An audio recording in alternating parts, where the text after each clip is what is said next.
Welcome to my channel. आज का हमारा टॉपिक है जेन आयर। जेन आयर 1847 में लिखी गई थी। इसे शार्लेट ब्रॉन्टे ने लिखा था।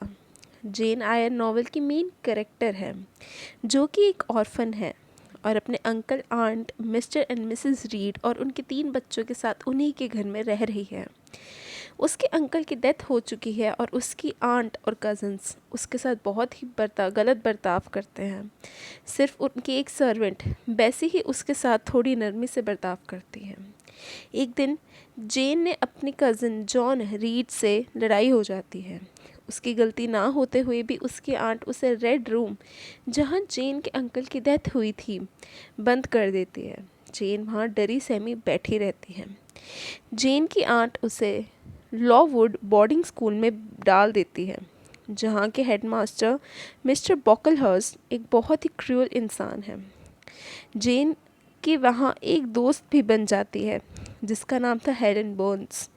कुछ समय बाद स्कूल में टाइफस नाम की बीमारी फैल जाती है और हेलन की मौत हो जाती है। जेन की फेवरेट टीचर मिसेस टेम्पल की भी शादी हो जाती है और वो स्कूल छोड़ के चली जाती है। जेन अपनी ज़िंदगी के 8 साल उस स्कूल में बिता देती है, 6 साल स्टूडेंट्स बन के और 2 साल वहीं के टीचर बन के।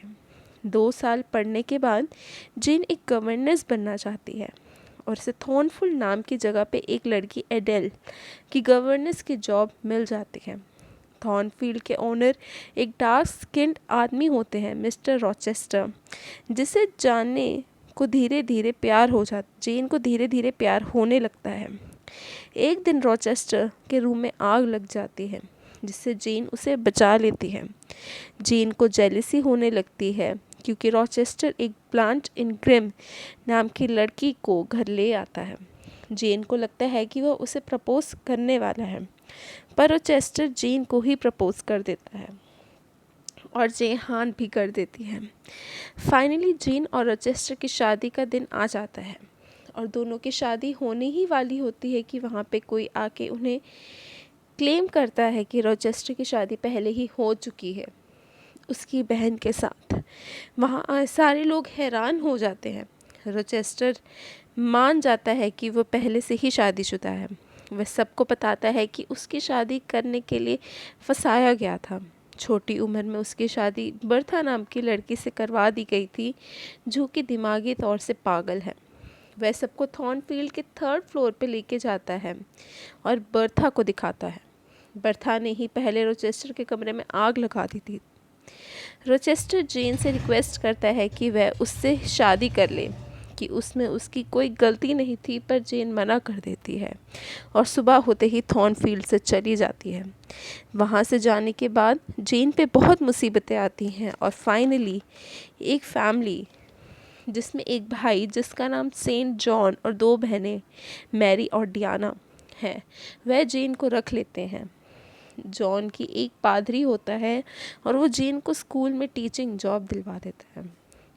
जेन को बाद में पता चलता है कि वो और तीनों कज़न्स हैं, कि वो और तीनों भाई बहन कज़न्स हैं और उसके अंकल उसके लिए 20,000 पाउंड्स की फॉर्चून छोड़ के गए हैं। जेन अपनी फॉर्चून अपने कज़न्स के साथ शेयर करती है।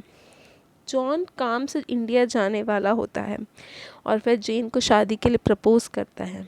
पहले तो जेन मना कर देती है, पर फिर प्रेशर में आके हाँ करने ही वाली होती है कि उसके मन में आवाज़ आती है कि मिस्टर रॉचेस्टर उसको ज़रूरत है और वह जेन को बुला रहे हैं। जेन सब छोड़ के थॉर्नफील्ड चली जाती है और वहाँ जाके उसे पता चलता है कि बर्था ने सारे घर को आग लगा दी थी और सबको बचाने के चक्कर में रॉचेस्टर की आंखों की रोशनी और एक हाथ चला गया है। मिस्टर रॉचेस्टर अपने 2 सर्वेंट्स के साथ कहीं और रहने चले जाते हैं।